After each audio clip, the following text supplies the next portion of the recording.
poema se llama Eucaliptos rotos. ¿Dónde estás con tu voz húmeda de invierno? ¿Por qué el silencio te trae volando como un pájaro? Es necesario desmancharte de mi vida. Es necesario desteñir el color de tu recuerdo en mi bandera. ¿Dónde estás? Ramas secas, eucaliptos rotos, polvo y silencio me hablan de ti.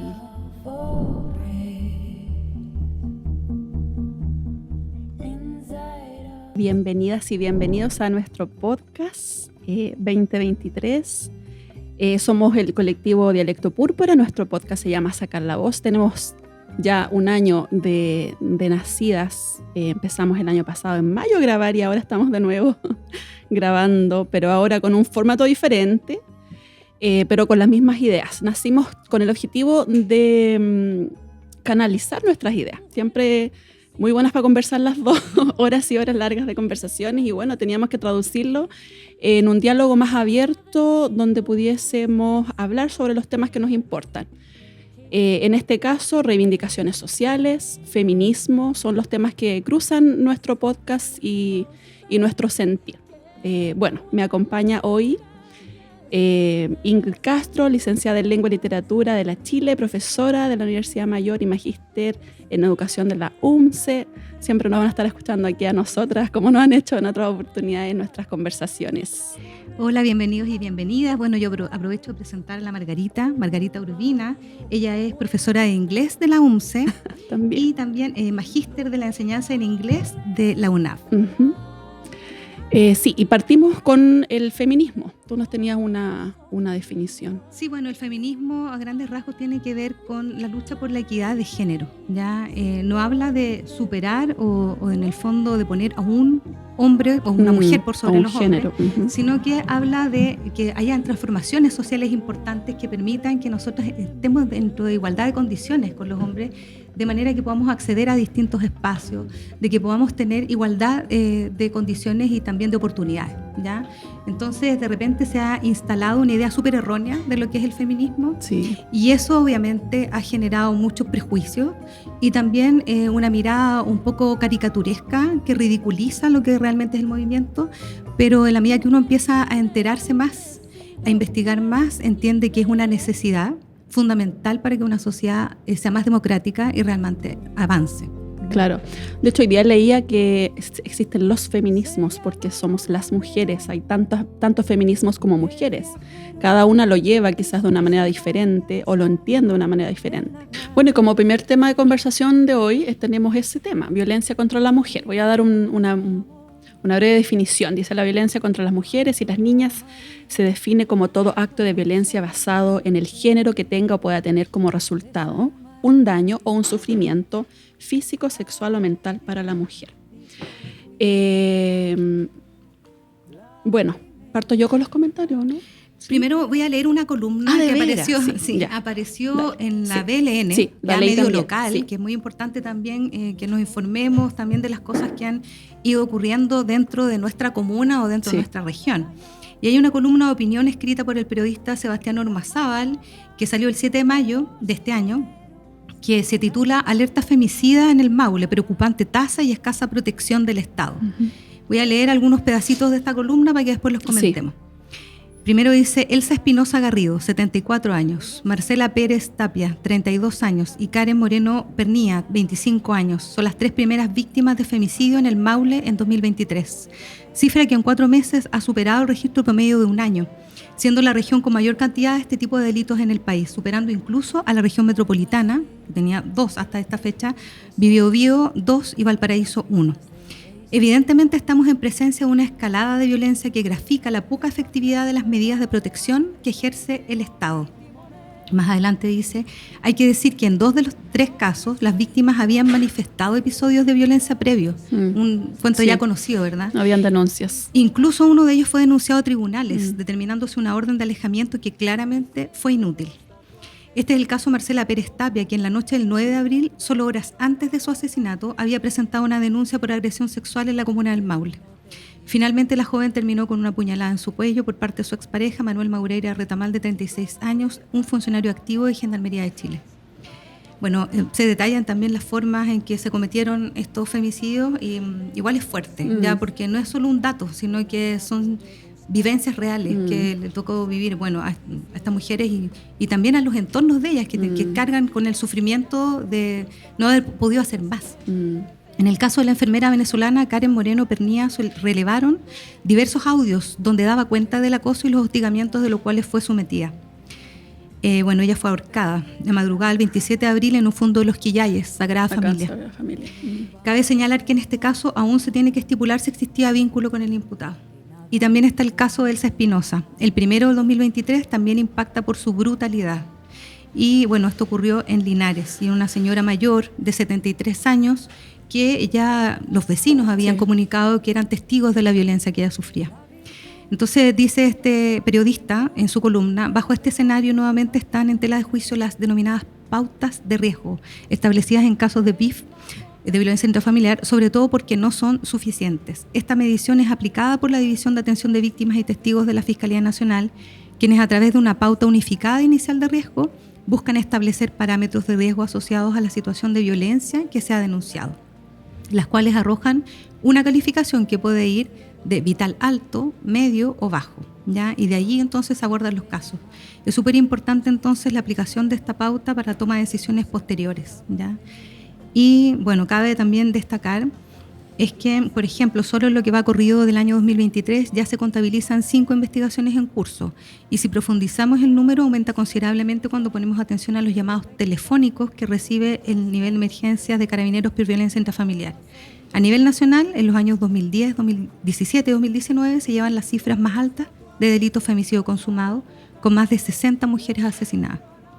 Los últimos 3 años cerraron con 59, 56 y 43 mujeres muertas, y en lo que va a 2023 ya son 11 consumados y 74 frustrados, según la cifra del Servicio Nacional de la Mujer y Equidad de Género. Y bueno, finalmente termina concluyendo este periodista, si de algo puede servir como un aliciente de todo esto, es que la disposición de las mujeres a denunciar ha aumentado. Esto tiene que ver con un levantamiento feminista que ha impulsado una cultura creciente de igualdad de género y que busca detener la violencia, exponiendo a sus parejas para que el delito sea castigado por los tribunales. Aunque acá entra otra dinámica, el miedo de que los convivientes no acepten el alejamiento y vuelvan a intentar agredir a la mujer. Bueno, ese es el panorama.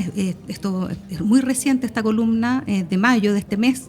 Entonces, bueno, vamos a comentar un poquito qué significa y qué implica esta violencia para nuestra sociedad molinense. Claro, sí, y mira, mi primer comentario cuando leí la columna es destacar lo que ya decía, que la ausencia del Estado en la efectividad de las medidas protectoras contra la violencia contra la mujer. Porque en 2 de los 3 casos ya había habido denuncia y no fue efectivo ninguna medida protectora. Eso primero como primer dato, creo que estamos muy al debe aún en eso. Y para dar un poco de contexto, porque yo pensaba, como te comentaba antes de que empezáramos a hablar, el contexto nacional que estamos viviendo, porque siento en lo personal, quizás no soy la única que lo piensa, por eso lo comento, es que siento que estamos atravesando un proceso político y un proceso nacional que está todavía invisibilizando mucho las reivindicaciones feministas y en particular la violencia contra la mujer. Principalmente porque fue ahora en mayo también que tuvimos las votaciones, no recuerdo cuándo fue, el 7 de mayo, donde ganaron fuerzas de ultraderecha para redactar una nueva constitución.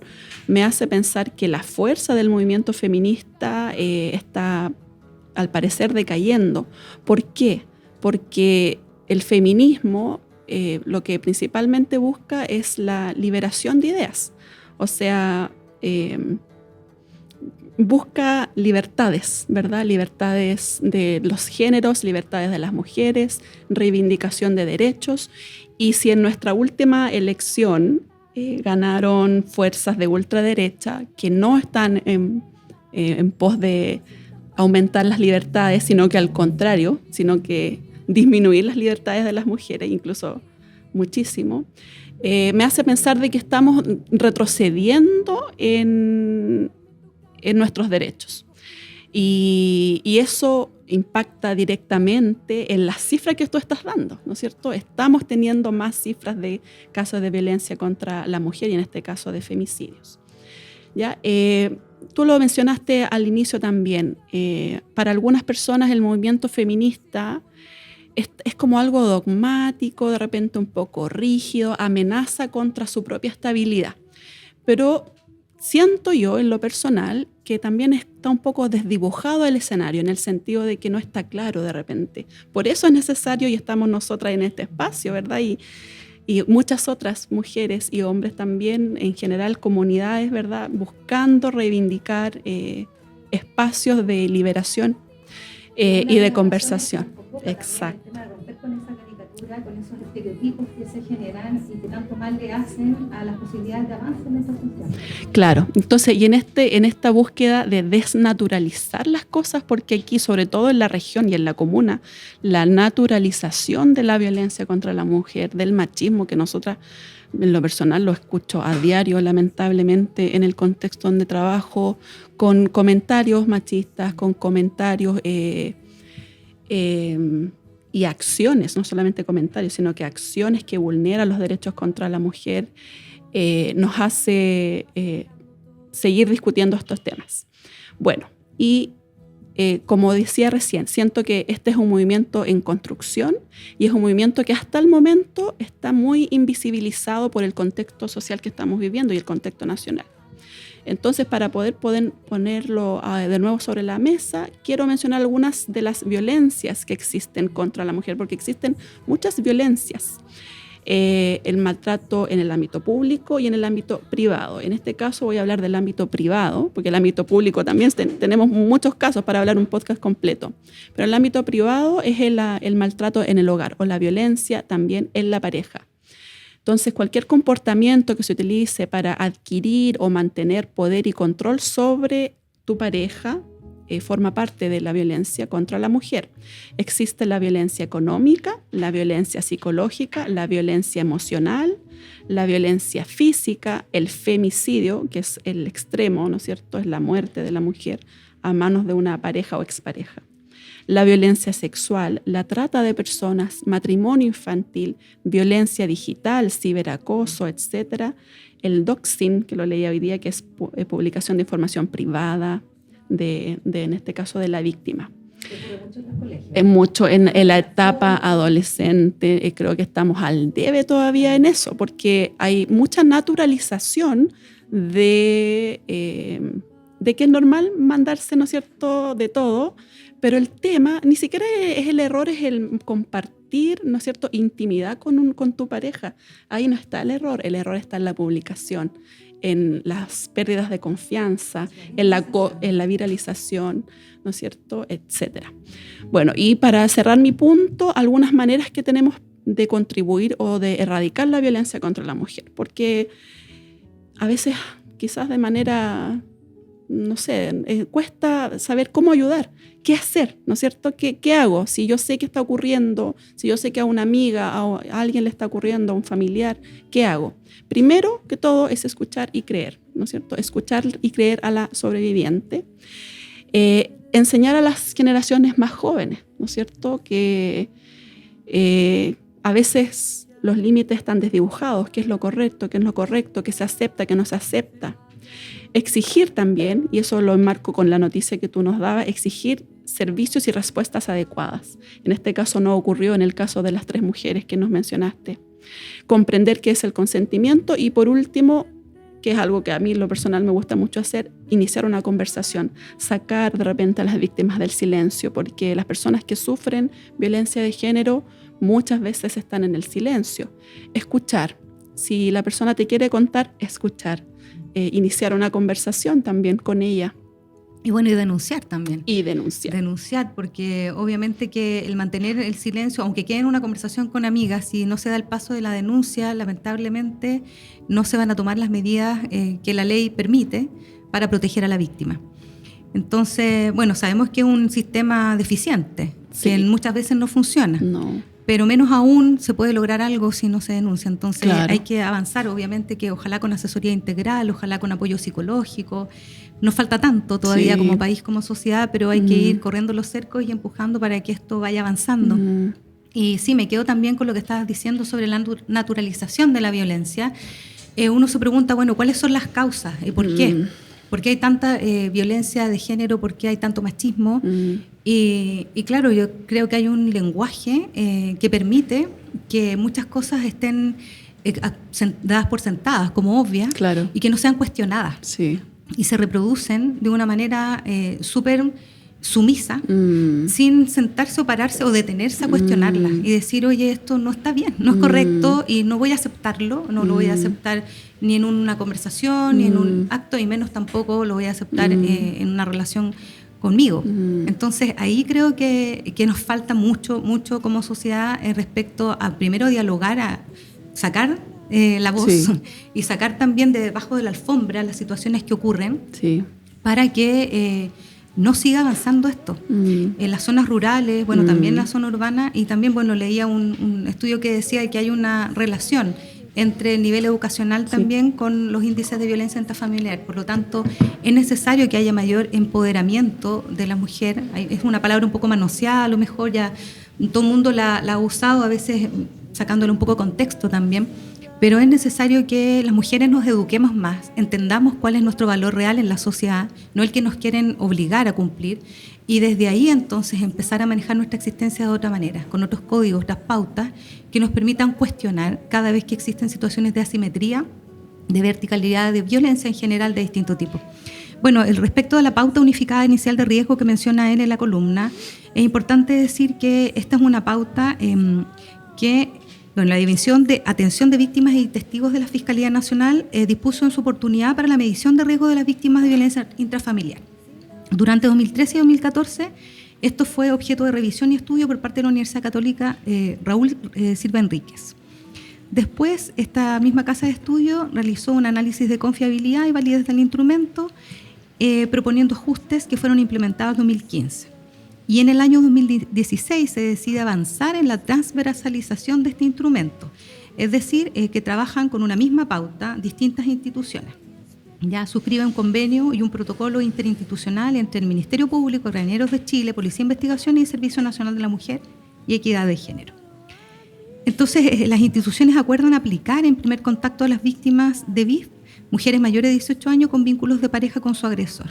Muy importante decir que la ley en Chile solamente aplica esta pauta a quienes hayan sido cónyuge o excónyuge del ofensor, o conviviente o exconviviente, o que tenga un hijo o hija en común. Lo que hace que todas las situaciones de violencia, por ejemplo, en el pololeo, o femicidios en el pololeo, no sean pasadas por esta ley y por esta pauta, lo cual dificulta, ¿verdad?, las sanciones y la persecución del tema del victimario. Entonces, ahí hay un tema importante donde hay que avanzar en la temática de violencia contra la mujer.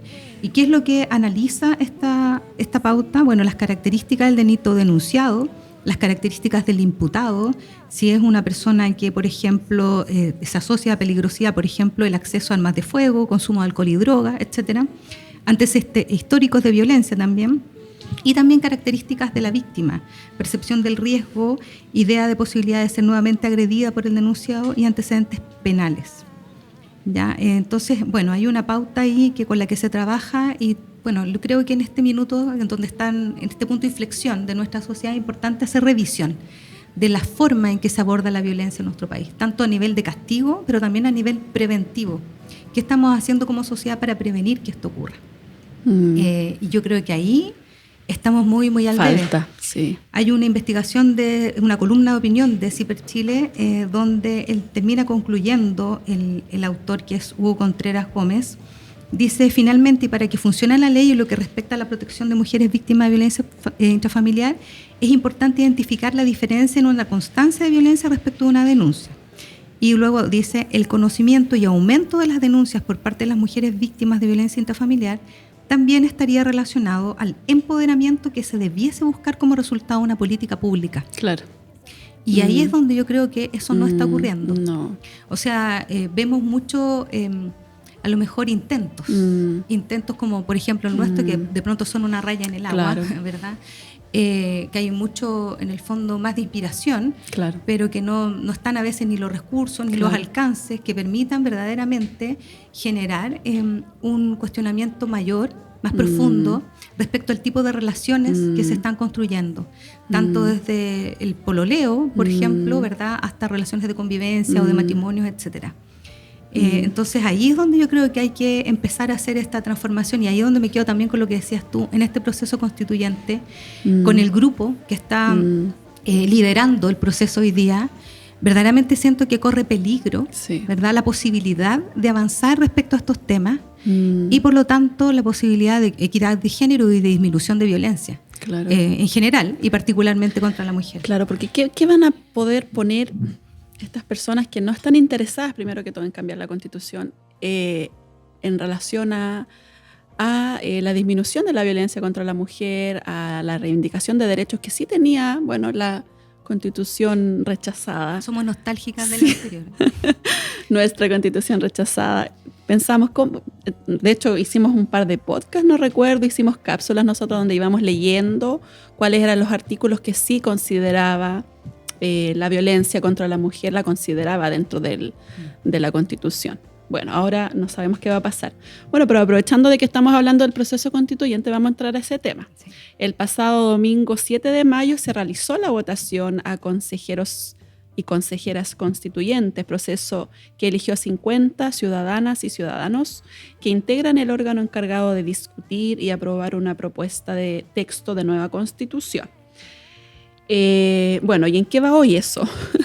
Bueno, como resultado de estas elecciones, dieron como ganadores al Partido Republicano, quienes lograron conseguir un 35% del total de las preferencias, seguidos por Unidad por Chile con un 28,59% y Chile Seguro con 21,08%. Estos tres pactos junto al mapuche Alihuén Antileo conformarán el Consejo Constitucional. Y bueno, la comisión experta, compuesta por 24 personas, ¿verdad?, designados 12 desde el Senado y 12 desde la Cámara de Diputados, deberán tener lista la redacción de este texto para el 6 de junio. No queda nada, y que es un texto base, ya no queda nada. Ya. Y el 7 de junio se va a reunir el Consejo Constitucional para comenzar a trabajar, ¿verdad?, sobre la base de este texto por 5 meses, ya 4 o 5 meses. Sí. Primero, también es importante decir que, bueno, van a revisar la propuesta elaborada por la comisión experta para ser distribuido en respectivas comisiones, ¿ya? Y los consejeros tendrán un plazo de 40 días para formularle enmiendas, ¿ya? Después las comisiones discuten estas enmiendas, las someten a votación y bueno, finalmente tendrán que realizar un informe que será emitido en pleno Consejo Constitucional, que para ser aprobado necesita 3/5 partes de sus miembros en ejercicio. Y finalmente el texto final que redacte este nuevo órgano será sometido a un plebiscito ciudadano el 17 de diciembre de este año. La pregunta del millón es, ¿confiamos en este proceso? ¿Qué pasa con esta nueva propuesta de constitución que va a estar lista para diciembre? Mira, antes de dar una respuesta contundente, porque bueno, estamos aquí con nuestras opiniones, yo primero quiero comentar algunos sucesos que ocurrieron en este proceso de votación, en las últimas elecciones. Mencionar que generalmente en las elecciones hay 500.000 votos nulos en las comunes y corrientes o en las anteriores, y en esta oportunidad hubo cerca de 3.600.000, si no recuerdo. Cerca de del 20% de los votos fueron nulos y blancos. Sí, 2.6 millones de votos. Entonces el 20% de los votos fueron nulos y blancos, o sea, la tercera fuerza electoral para esta última plebiscito, esta última votación, fueron los votos nulos y blancos, que es un voto de rechazo, o sea, de no me interesa el proceso, no estoy de acuerdo, no estoy participando. Bueno, hay que reflexionar, hay que sacar un análisis de qué representa ese 20% de votos que no eligieron a nadie, ¿no es cierto?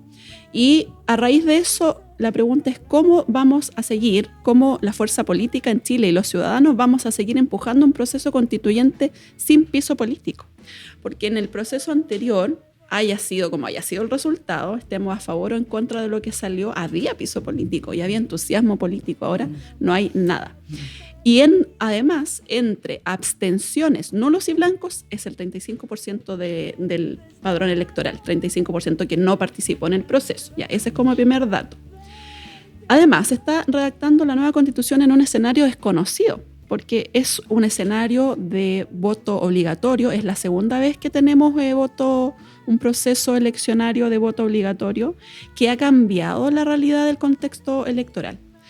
Entonces siento yo, y escuchaba varios análisis que también hablaban de lo mismo, que no hemos tenido tiempo como sociedad, la clase política no se ha dado el tiempo de esperar y de analizar y de entender lo que fue el estallido social, lo que es ahora la desafección, lo que qué representó el rechazo primero a la propuesta de la nueva Constitución anterior. ¿Qué representó ese rechazo? ¿Hubo análisis? Cero. En menos de un mes ya estaban armando este nuevo proceso. Entonces es un proceso, creo yo, que está apuradísimo, sin tiempo de análisis, sin tiempo de nada, ni de corrección. Se están haciendo intentos para corregir el proceso anterior. Yo hoy día también, cuando leía sobre cómo se está armando, consejero, comisión, los 12 bordes, que ya, se están haciendo correcciones que me imagino surgieron del proceso anterior, pero sin duda no son suficientes porque están hechos muy deprisa a la chilena. Entonces,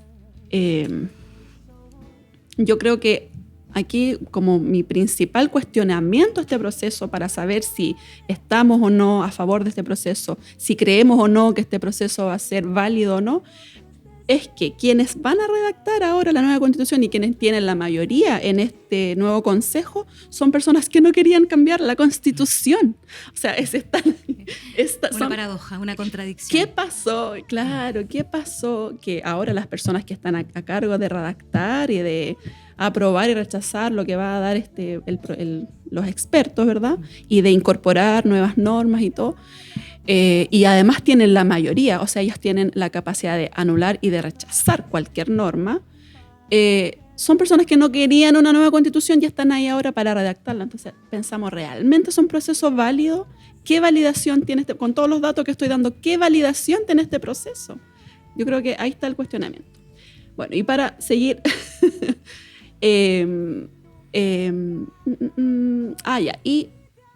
mis últimos comentarios es que la comisión de expertos también que ya está redactando, que fueron designadas por el Congreso, tampoco conocemos qué están redactando. Anteayer yo leía que ya sacaron el artículo 1, artículo 2. En el artículo 2 están profundizando el Estado subsidiario, que era lo que con la Constitución anterior estábamos como queriendo reformar y cambiar.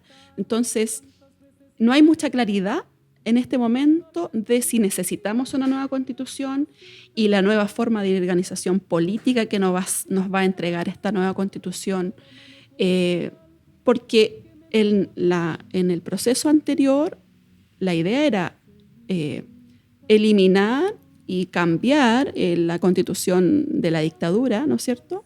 Y ahora este nuevo proceso, estos nuevos expertos y estos nuevos consejeros, al parecer, creo yo, van a profundizar, quizás van a arreglar algunos problemillas de la Constitución del 80, pero van a profundizar el modelo, lo van a profundizar. Y la pregunta ¿es ese el resultado, por ejemplo, del estallido social? ¿Eso era lo que queríamos? Yo creo que eso a lo mejor es un cuestionamiento que la gente no se hizo al ir a votar ahora por los nuevos consejeros. ¿Qué quiere como resultado de esta nueva Constitución? ¿Ya?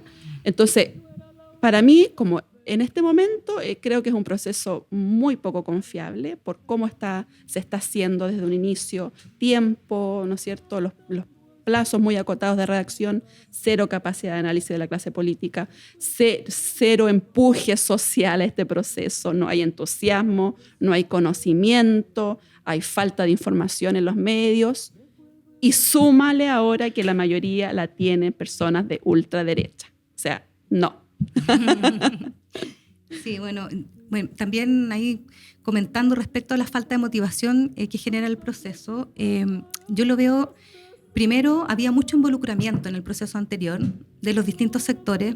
si bien es cierto, no es suficiente, creo que no es suficiente, porque no había plataformas de difusión donde fueran efectivas, digamos, que fueran realmente efectivas y que tuvieran una llegada a toda la población, además como de primera fuente. Yo creo que lo que llegaba en el proceso anterior era de segunda, tercera fuente, news, acuérdate de las fake con news. mucha manipulación, con mucha fake news. Entonces finalmente las personas fueron generando en su imaginario una idea de constitución bastante errónea y difícil de en el fondo relacionar con el texto real. Ya había mucha tergiversación.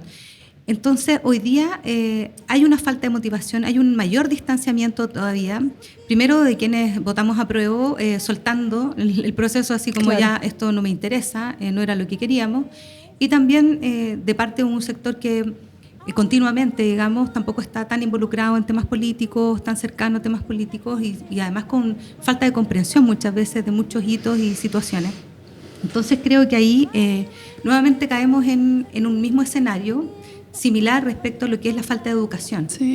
Entonces mi llamado personal sería no solo en este proceso, sino que en todos los procesos que vienen políticamente hablando, cuando se construye una sociedad, cuando se construye un país, que es el país donde viviremos y donde vivirán nuestros hijos e hijas, creo que es súper importante tener una mirada de primera fuente y no dejarse manipular por la información errónea que nace de las redes sociales.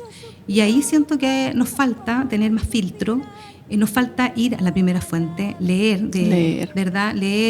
Ver información fidedigna, real, para poder ir formando una opinión que tenga sustento, que sea sólida, que sea verdadera, que sea fiable y que nos permita tomar decisiones entonces. Porque la otra vez hablamos y cuestionábamos con un amigo el tema de la democracia y decíamos, oye, ¿sabes qué? En realidad esto es un proceso democrático, hay que aceptarlo porque fue elegido por la mayoría, me decía él. Claro.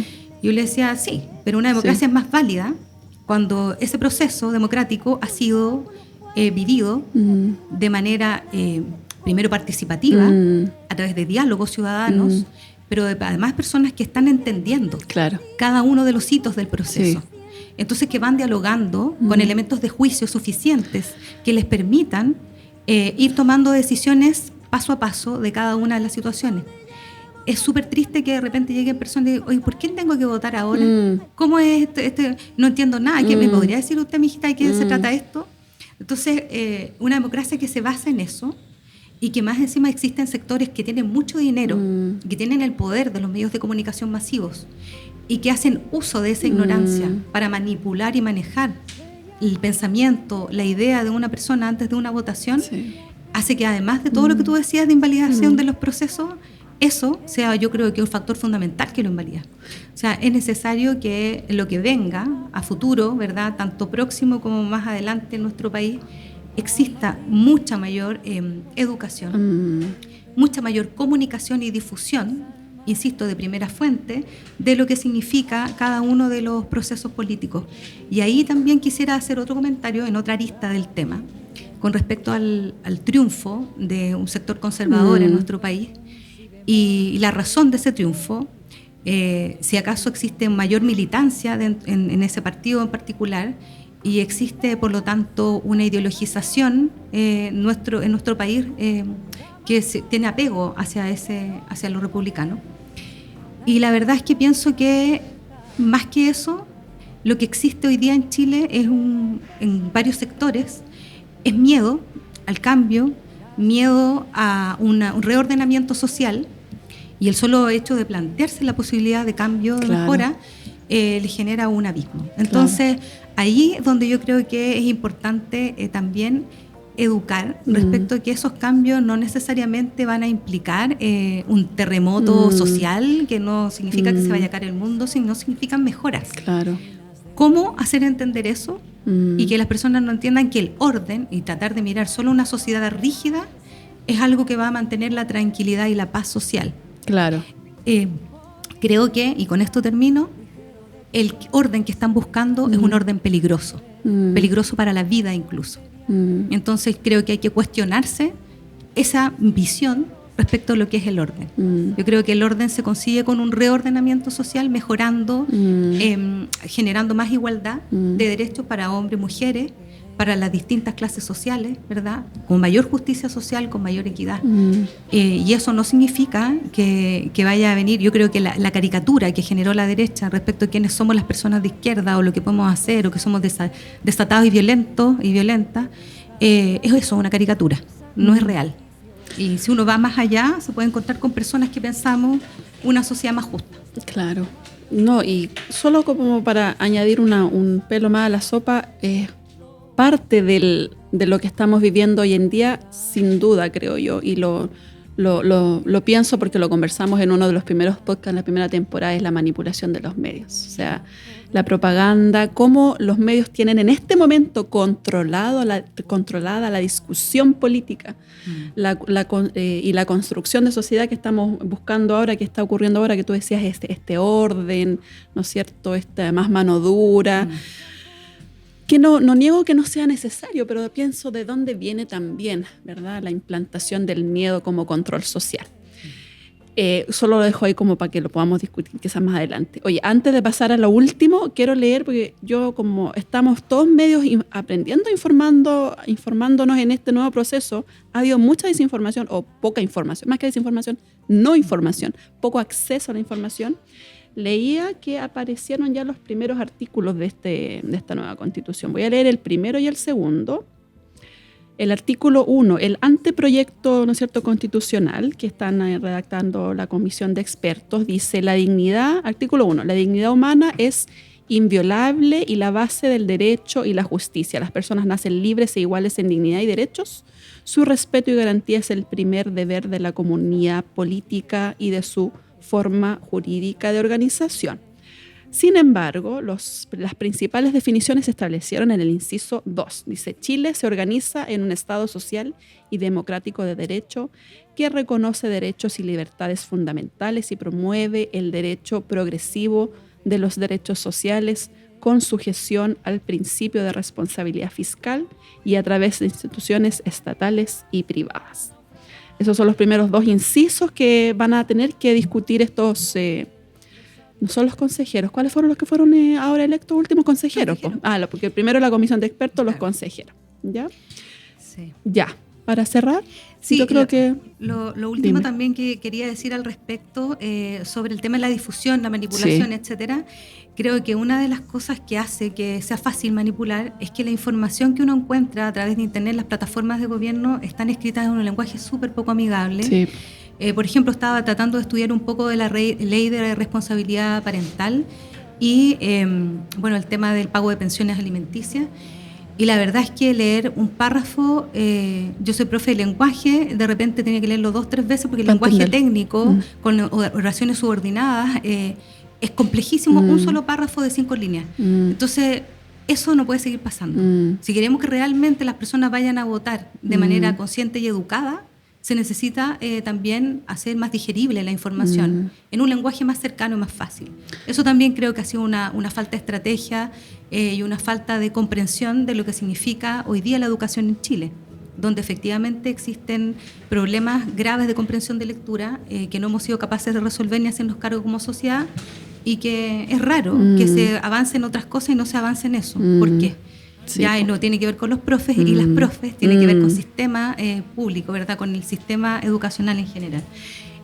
Para ir terminando, quería también decir que está lloviendo hoy día, está súper lindo el tema de la lluvia, me gustó, pero también uno piensa en las personas que no tienen un lugar, ¿verdad?, donde habitar, que no tienen abrigo. Así que ahí, también mandar un saludo a personas que han trabajado por el albergue de Molina y que han hecho un esfuerzo enorme por años. Richard Quesada, Teresa Valderrama, Sebastián Seguiel, y hoy día también Sandra Villagrán, Mónica Herrera, que siguen trabajando constantemente, paseándose por las calles de Molina, llevando abrigo o algo caliente a las personas que están tratando porque lo que se corre el riesgo, y otra columna también, es la muerte, ¿verdad? Entonces hay gente que sí le importa, y eso llama la atención porque hoy día parece que esas cosas no importaran. Bueno, muy, muy agradecidas de la escucha de hoy, de la conversación y del equipo, ¿no es cierto? Estamos acompañados por nuestro productor, así que agradecidas también por esta nueva etapa, esta nueva temporada de Sacar la Voz. Esperamos tener a varios molinenses varias y varios molinenses interesantes en esta temporada. Así que los invitamos a que nos escuchen y nos vean en las diferentes plataformas. Sí. Así que muchas gracias, Ingrid, por la conversación de hoy. Gracias a ti, Margarita, y un abrazo grande nos vemos. y púrpura, como siempre. Sí, nos vemos en el próximo capítulo. Gracias.